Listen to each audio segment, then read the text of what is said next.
we got to get to number 10 on the list. Our guy, everyone's favorite prospect. It's Massimo Rizzo. We've talked quite a bit about him. Wins the national championship with Denver last season. Came over in the trade with Carolina, basically the Tony DeAngelo trade, even though he was bought out. He was going to be the return in the trade. They get him anyway. Put up some good numbers in college. Now he's here. He's a pro.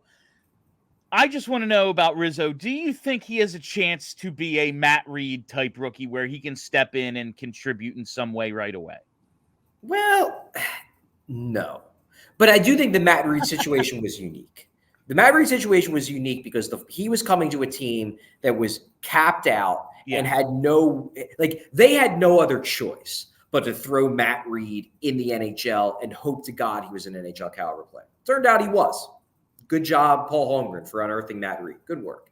But the Flyers don't have to throw Massimo Rizzo into the NHL.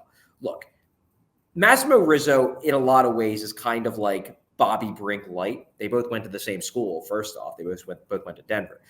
But he's a highly skilled playmaking forward who isn't that big and isn't that fast. Now, he's not a terrible skater. He's not slow, but he's not that fast.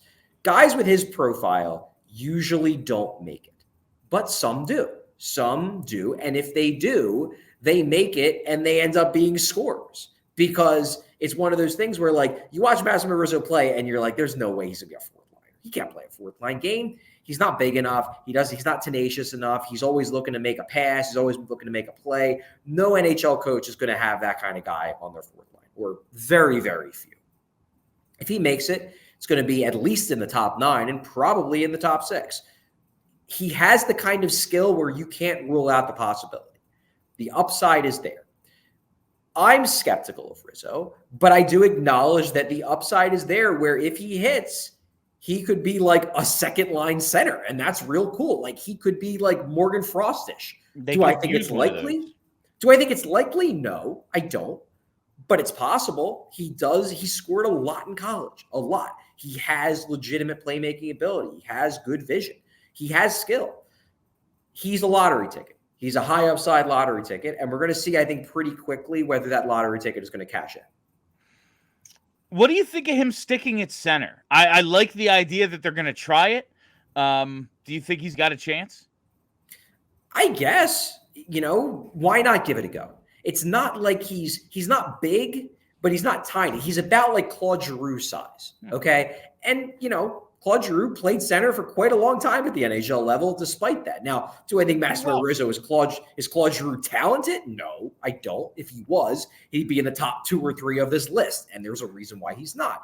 But he's got skill. And sometimes these guys who you're skeptical it's going to translate, but you can't rule out the possibility, sometimes they do. Sometimes you get a Jonathan Marchessault, and it's like, oh, wow, nobody thought he was that good, and turns out he's a top 6 forward for a Stanley Cup winner. What do you know? So we'll see with Rizzo.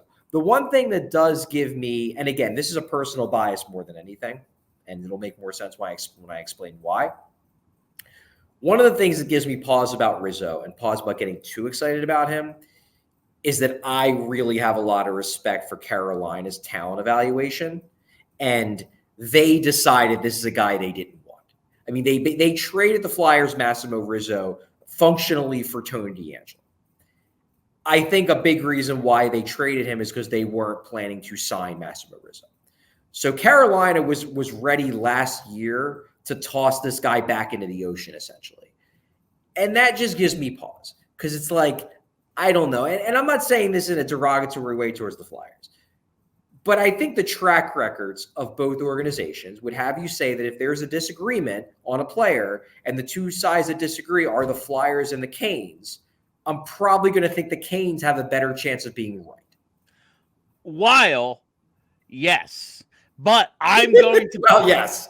Well, yeah, you're right. But I think you would probably say the same thing about the Phillies and the Tampa Bay Rays. And we saw a guy pitch for the Phils just yesterday. Sometimes they're not right 100% of the time. Chris Sanchez, pretty damn good pitcher. That's all. Yeah. Sometimes you're wrong. sometimes the smart ones are wrong. Not Bill, saying they are. It would be so cool if Massimo Rizzo is the Flyers' Chris Sanchez. That would be awesome. We all silly like the mayor.